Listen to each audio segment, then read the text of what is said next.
Demasiado pouca união destas duas coisas no mundo pensante atual. Coração e inteligência. A inteligência isolada, quando não engendra infernos, pode no máximo ser capaz de analisá-los. Não pode elevar uma barreira de frescura contra a dor. Podemos prever, se o fogo não nos destruir em breve, séculos de análises sem fim e sempre mais refinadas e interessantes do inferno. Mas um unguento contra as queimaduras suplicaremos por ele inutilmente. E queria acabar lendo uma passagem, não do Silêncio do Corpo, mas uma passagem dos comentários ao Kohelet.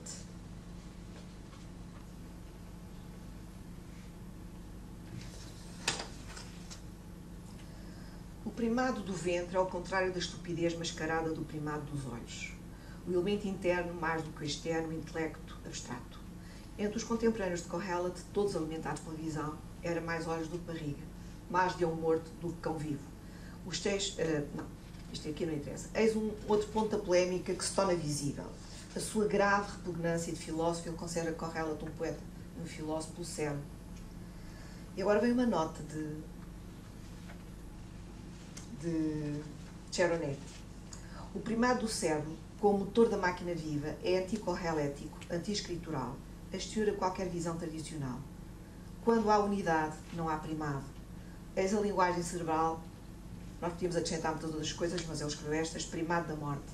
Brainwork, brain trust, brainwashing, brainstorming, desk work, drug mind, think tank, fuga de cérebros, trabalho intelectual, função dos intelectuais, classe intelectuais, cérebro eletrónico, eletroencefalograma, reconstituinte cerebral, psicofármaco. Para se salvar, a sabedoria concentra-se no ventre. E é verdade. Com a ajuda do ventre, Kohelet conseguiu amar o sol. Com a ajuda do vento, os olhos podem ver sobre a vida, inflexivelmente una, que há uma mão negra de destruição insensata neste nosso eclipse do alimento arrancado das suas raízes. Mas, ao mesmo tempo, ele é capaz de dizer, sem acrescentar névoa nada e fome de vento, que a luz do sol é uma doçura para os olhos. Agora fico à espera das vossas perguntas.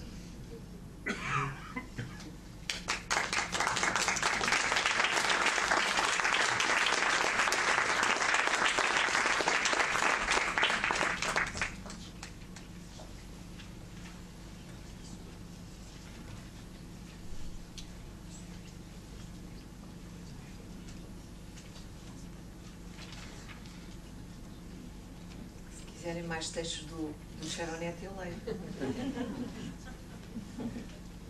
Tenho aqui mais dois.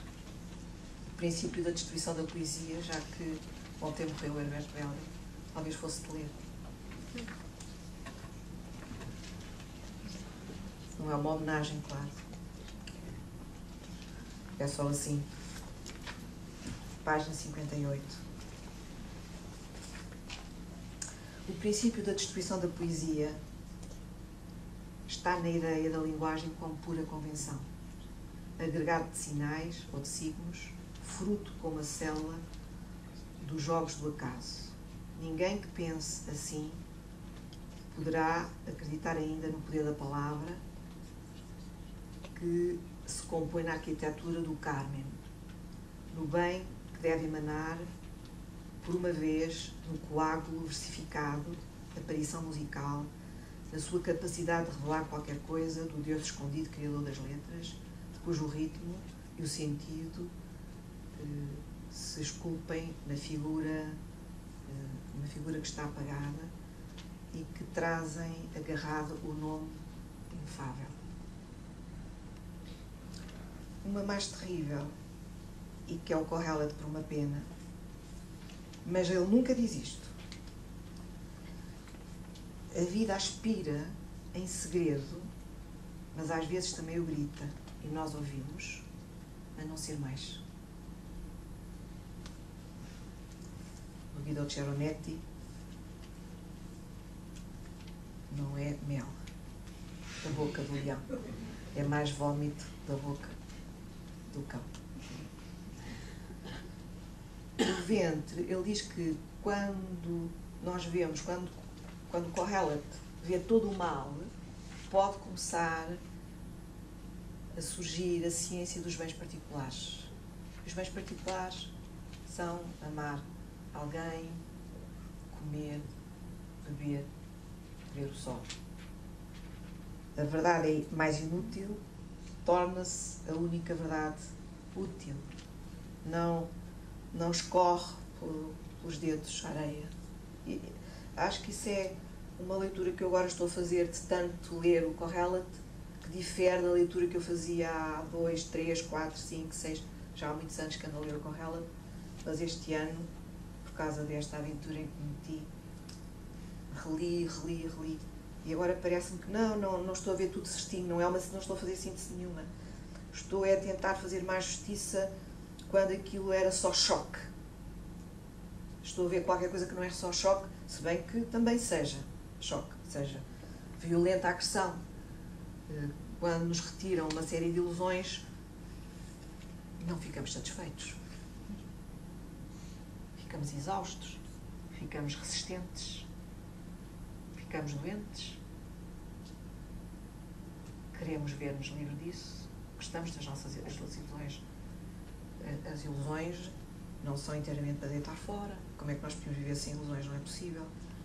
Aliás, ele está sempre a dizer que é névoa, é tudo névoa, nada. Mesmo aquilo que ele diz de Deus, não que ponha em causa a existência de Deus, que não é um problema. A existência de Deus não é um problema. Deus é uma evidência, não há discussões sobre a existência, é uma evidência. O acesso a ele é que está vedado, não é devassado.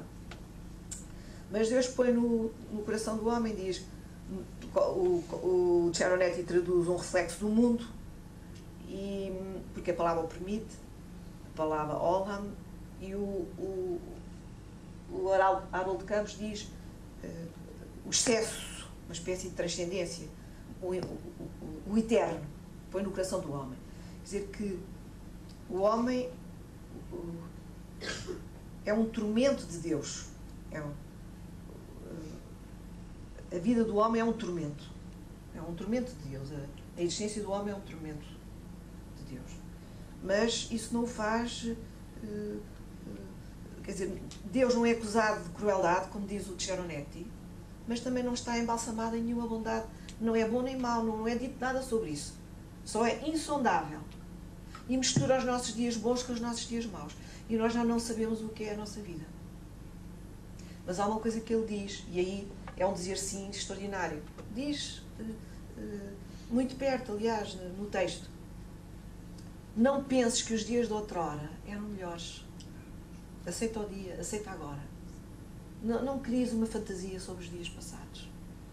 É melhor só o agora. Adesso, em italiano, agora. Então vamos embora. Se querem, posso pôr outra vez a música. Quero. Então vá.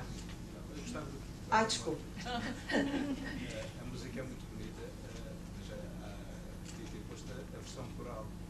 Mas eu só tenho esta, só conheço esta. O que eu gostava de perguntar era o seguinte. Há muitas versões. Eu só tenho esta. Só conheço esta. Alertou-nos para o perigo da empatia. E, portanto, disse que só através de um processo alquímico, quando ela se transforma em intimidade, é que, de alguma maneira, nos liberta, portanto, da ilusão ou do erro. Eu gostaria de saber se no Kohelet o coração não pode ser interpretado também com esse risco. Não, porque nunca é apressada, nunca é uma conclusão apressada. Ele viu repetidas vezes. Ele viu o sol a nascer, o sol a pôr-se, ele viu os ventos a girar, ele viu que o homem não domina o vento, ele viu que o homem não consegue ver os ossos da criança a formarem-se dentro da mãe. Eu até comentei na ação passada que nós somos capazes desse saber de tentar dominar os ventos e de ver os ossos a formarem-se, uma espécie de saber que é assustador, verdadeiramente assustador.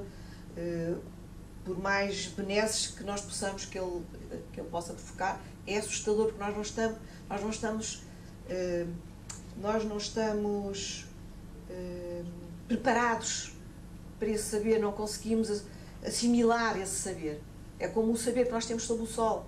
Sabemos tanta coisa sobre o Sol. Coisas extraordinárias. É só procurar na internet, ou então há bons filmes sobre isso, mesmo muito bem feitos, e há bons livros sobre isso. Ainda há pouco tempo houve um eclipse do Sol e houve muita coisa escrita sobre isso. Mas aquela palavra do Antonioni é muito verdadeira. O Benjamin dizia que a natureza é muda, ou emudece. É muda porque não fala, é da sua natureza não falar, portanto exprime-se pelo rugido, exprime-se pela corrida da água que gorgoleja, que se despenha, pelo ribombar do trovão, etc, etc. Exprime-se assim.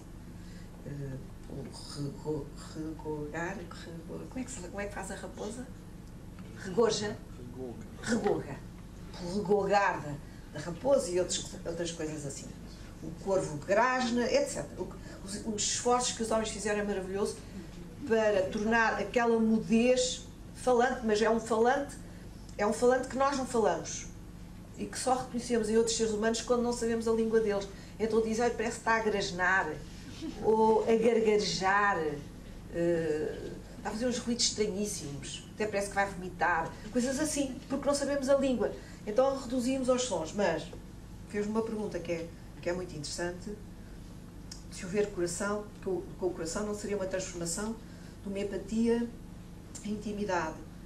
Eu não sei se é essa transformação, mas é seguramente, pode ser que seja, mas é seguramente a descoberta de uma intimidade. Eu vi.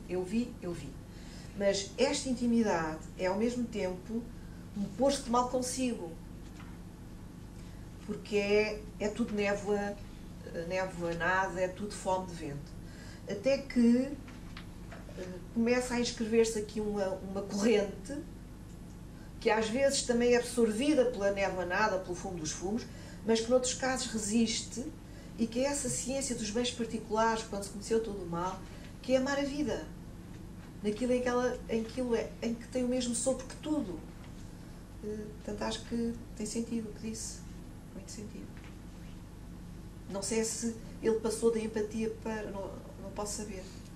A nossa empatia com um texto, uma empatia imediata, por exemplo, vemos um filme, imediatamente gostamos, vemos um livro, imediatamente, um poema, ou lemos um poema, imediatamente gostamos. Isso não é para deitar fora, mas isso é insatisfatório, muito insatisfatório. Só quando tivermos gasto muitas horas da nossa vida a rever o filme, a pensar no filme, a discutir o filme, a analisá-lo, é que pode acontecer a intimidade. A intimidade não está prometida como segura. A intimidade é uma grande surpresa que vem ter connosco, mas é a melhor surpresa que há, que não tem a ver com o compreender sobre o qual o Friedrich Schlegel tece aquelas críticas. É adivinhar e gostar. E, na verdade, é do que o Poli fala. Adivinhar que uma criança vai começar a chorar. Esse tipo de saber que é muito difícil e que se tem que aprender. Não há escolas, mas tem que se aprender. Muito obrigado.